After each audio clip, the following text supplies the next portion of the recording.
है कि आप लोग खैरियत से होंगे। आज शुरू करेंगे आम मालूमात, टॉपिक नंबर 6। बिस्मिल्लाहिर्रहमानिर्रहीम।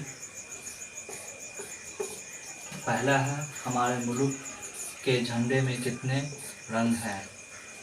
इसका जवाब है 3। नंबर 2, अपने मुल्क के 4 पहाड़ों के नाम बताएं।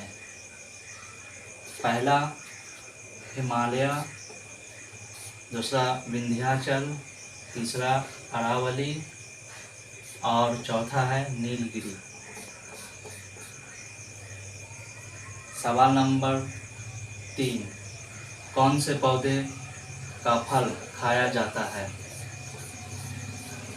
जवाब इसका गोभी का।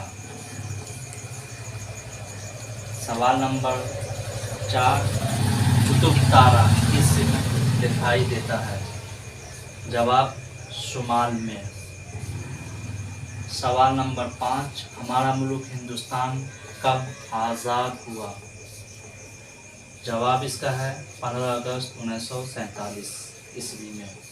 इतना ही दोस्तों।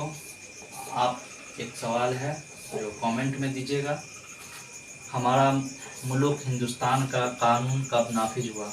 ये इसका जवाब मेरे कमेंट बॉक्स पे दीजिएगा। नहीं, अल्लाह हाफिज़।